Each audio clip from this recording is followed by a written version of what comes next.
নমস্কার, রিপাবলিক বাংলার ফেসবুক পেজে আপনাদের সকলকে স্বাগত। আপনাদের সঙ্গে আমি ভাস্কর, আর আমার সঙ্গে রয়েছে ভিডিও জার্নালিস্ট বিশ্বরূপ। মহুয়া মৈত্র তৃণমূলের বহিষ্কৃত সাংসদ। এই মহুয়া মৈত্রকে লোকসভা থেকে এক্সপেল বা বহিষ্কার করা হয়েছিল ঘুষ নিয়ে প্রশ্ন করার অপরাধে। আর শুধু তাই নয়, নিজের যে লগইন আইডি এবং পাসওয়ার্ড, সেই পাসওয়ার্ড তিনি বাইরে শেয়ার করেছিলেন, যার ফলে দেশের বাইরের বিভিন্ন প্রান্ত থেকে অ্যাক্সেস করা হয়েছিল সংসদের যে নিজস্ব সাইট, সেই সাইট। আর একদিকে যেখানে মহুয়া মৈত্রকে বহিষ্কার করা হয়েছে লোকসভা থেকে ঘুষ নিয়ে প্রশ্ন করার অপরাধে, তার বিরুদ্ধে আপিল জানিয়ে সুপ্রিম কোর্টের দ্বারস্থ হয়েছিলেন মহুয়া মৈত্র। সুপ্রিম কোর্টের তরফ থেকে লোকসভার সেক্রেটারিয়েটকে নির্দেশ দেওয়া হয়েছে 2 সপ্তাহের মধ্যে গোটা বিষয়টা সম্পর্কে তাদের যে অভিমত, সেই অভিমত সুপ্রিম কোর্টে জানানোর জন্য। পরবর্তী শুনানি 11ই মার্চ, কিন্তু 2 সপ্তাহের মধ্যেই লোকসভা সেক্রেটারিয়েটকে গোটা বিষয়টা সম্পর্কে হলফনামা দিয়ে জানাতে বলা হয়েছে সুপ্রিম কোর্টের তরফ থেকে। আর এরই মাঝে আরো এক ভয়াবহ অভিযোগ। কার বিরুদ্ধে? সেই বহিষ্কৃত সাংসদ, তৃণমূল কংগ্রেসের বহিষ্কৃত সাংসদ মহুয়া মৈত্রের বিরুদ্ধে। কি অভিযোগ? ইতিমধ্যেই সিবিআই এর কাছে অভিযোগ জমা পড়েছে মহুয়া মৈত্র ফোন ট্যাপ করাতেন।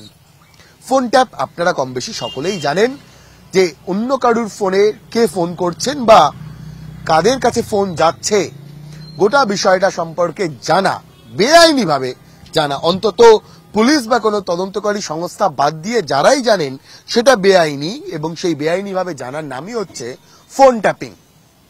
এই গোটা সিস্টেমটা ব্যবহার করে পুলিশ বা তদন্তকারী সংস্থা তখনই যখন কোনো অপরাধীকে ট্রেস করতে হয়, অপরাধীকে খুঁজে বের করতে হয়, বা কোনো অপরাধের তথ্য প্রমাণ প্রয়োজন পড়ে। আর যারা বিশেষজ্ঞ তারা বলছেন ফোন ট্যাপিং এর মাধ্যমে কিন্তু কোনো ব্যক্তির লাইভ লোকেশন সম্পর্কেও জানা যায়। কিন্তু মহুয়া মৈত্র, তার বিরুদ্ধে যে অভিযোগ জমা পড়েছে সিবিআই এর কাছে, মহুয়া মৈত্র এই রাজ্যের বেশ কিছু পুলিশ অফিসারকে সঙ্গে নিয়ে, তাদের সাহায্য নিয়ে একাধিক ব্যক্তির ফোন ট্যাপ করাতেন। কিন্তু কেন? একটা বহিষ্কৃত সাংসদ, যার বিরুদ্ধে ঘুষ নিয়ে প্রশ্ন করার অভিযোগ রয়েছে সংসদে, তিনি এই সাহস, এই ক্ষমতাটা পান কিভাবে যে অন্য কারুর যে কনফিডেন্সিয়াল ডকুমেন্ট, তার ফোন, সেই ফোন ট্যাপ করানোর? কোন স্বার্থে, কোন উদ্দেশ্যে দেশের মধ্যে বসে দেশের সিস্টেমকে ধ্বংস করার কাজ চালাচ্ছেন মহুয়া মৈত্ররা? এই প্রশ্নটাও থাকছে। এবং একই সঙ্গে আর কাদের ফোন ট্যাপ করা হয়েছিল? ইতিমধ্যেই একজন অভিযোগ জানিয়েছেন, কিন্তু তার যেটা সন্দেহ, তার যেটা আশঙ্কা, আরো অনেকের ফোন ট্যাপ করিয়েছিলেন মহুয়া মৈত্র। সেই তালিকায় কারা কারা ছিলেন? যে তৃণমূল কংগ্রেস পেগাসাস ইস্যুতে বারবার চিৎকার করে, সেই তৃণমূল কংগ্রেস এইবার চুপ কেন? সমস্ত প্রশ্নের উত্তর জানতে চাইছেন বাংলার মানুষ, সমস্ত প্রশ্নের উত্তর জানতে চাইছে গোটা দেশের মানুষ। ঠিক কোন স্বার্থে মহুয়া মৈত্ররা বা মহুয়া মৈত্রের মতো বহিষ্কৃত সাংসদেরা, তারা দেশের মধ্যে থেকে দেশের নিরাপত্তা ব্যবস্থাকে, দেশের সিস্টেমকে ভাঙতে চাইছেন? সেই প্রশ্নের উত্তর কবে মিলবে, কত দ্রুততার সঙ্গে মিলবে?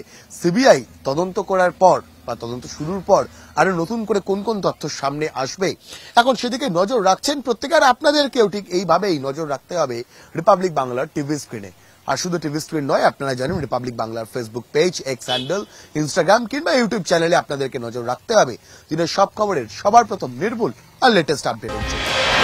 নানা ধরনের কন্টেন্ট দেখার জন্য লাইক করুন, শেয়ার করুন আমাদের ফেসবুক পেজ, সাবস্ক্রাইব করুন আমাদের ইউটিউব চ্যানেল। পাশাপাশি অন্যান্য ব্রেকিং নিউজের জন্য অবশ্যই চোখ রাখুন রিপাবলিক বাংলায়।